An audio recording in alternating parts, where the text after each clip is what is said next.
This is the World Organic News yearly roundup episode. John Moore reporting. And what a year it's been. I've identified broad themes for 2016, so let's get into them. Firstly, cities. Perhaps not the most likely place to find farming, but here it is.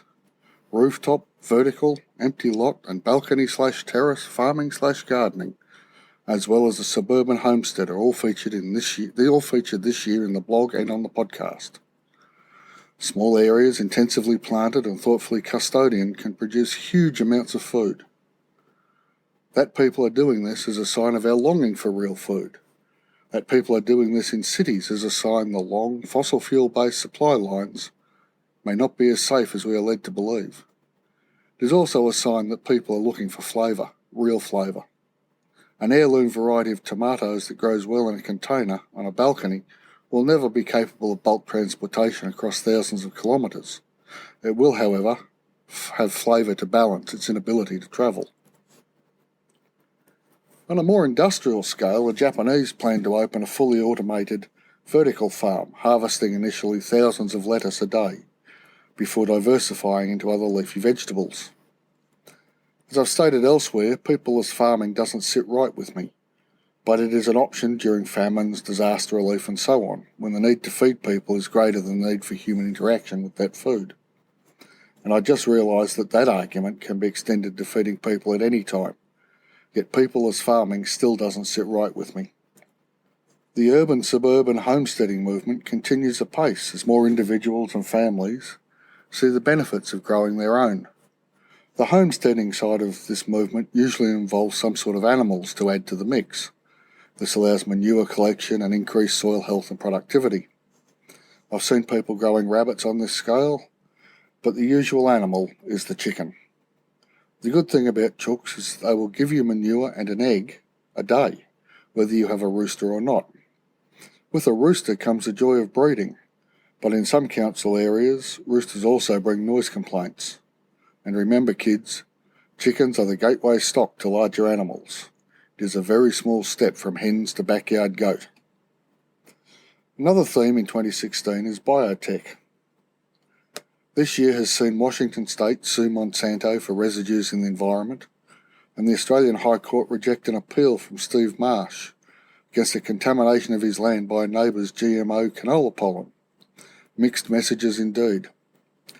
Burkina Faso has dumped BT cotton and returned to standard types, still chemically grown but a step in the right direction. And to add to this small step against Monsanto, the World Health Organization declared Monsanto's flagship pesticide Roundup a probable carcinogen. Probable is one step down from definitely carcinogenic.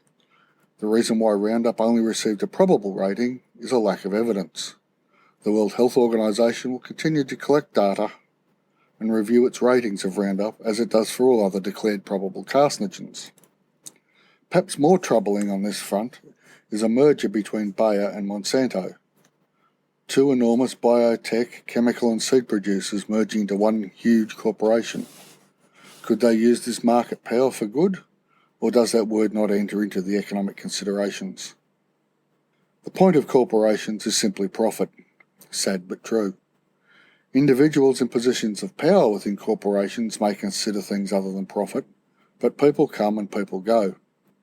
The corporation will continue to live for nothing but profit. So it augurs not well for the biosphere from this merger. We will have more to say on this in 2017, I'm sure. As many of us have noted, and the BBC statistical radio show, More or Less, proved, 2016 was a year of high-profile deaths, many more than usual. The one which impacted the organic movement most strongly was, of course, the passing of Bill Mollison. Bill's passing marked the loss of the last of the triumvirate who influenced my path into and through the organic movement, the other two being John Seymour and Masanobu Fukuoka. So a particularly deep loss not just for me but for many. What can I say that has not already been said? The world is a lesser place without Bill. Yet his work lives on. I have yet to find a country, even a war-torn one, without permaculture. The genius of Mollison's and Holmgren's work is the universality of the method. Across climate zones from desert to jungle, Permaculture has both a place and is being implemented as I speak. Truly a legacy we will only understand with the passing of time. Despite, or if you are of that persuasion, because of the political changes in 2016, World Organic News still believes there is room for hope in this world. We have the tools to feed the world healthy food that does not damage the biosphere, but actually heals it. We have a rising number of young farmers across the developed world for the first time in generations, and they are overwhelmingly organic practitioners. Do we see the start of a truly grassroots movement? World Organic News hopes so. On another positive note, the outcomes from Paris COP20 in 2015 to Morocco COP21 in 2016 shows a path forward on climate change. Even if we weren't facing the challenges of climate change, a move to fossil fuel-free economies would still make sense. The pollution from the fossil fuel industry will take centuries to remediate, and that time is continuously being pushed back as we cling to this dirty fuel. Perovskite solar cells continue to set new efficiency records. Silicon solar cells are now the cheapest form of energy production. Despite the politically based claims against climate change, one thing and one thing alone will drive both believers and skeptics, and that is price. As economies of scale continue to kick in, this price difference will only increase, with solar becoming ever cheaper. Once this gains momentum, the subsidies paid to fossil fuel producers will come under increasingly strong political pressure, and the game will be over. The question before us is one of timing. Can we make the transition in time? I certainly hope so. Another theme has been to do with carbon in the air that has left the soil. And there is something we can all do about this.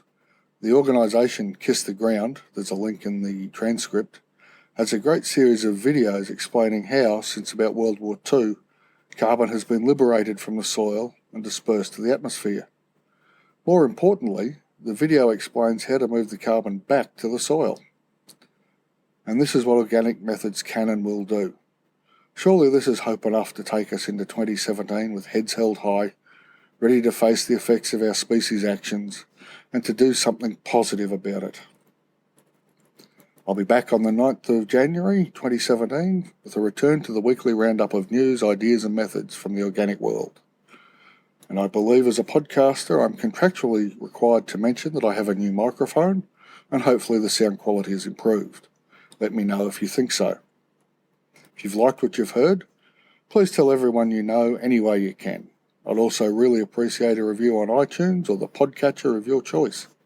This helps others to find us. Thanks in advance. Any suggestions, feedback or criticism of the podcast or blog are most welcome. Email me at podcast@worldorganicnews.com.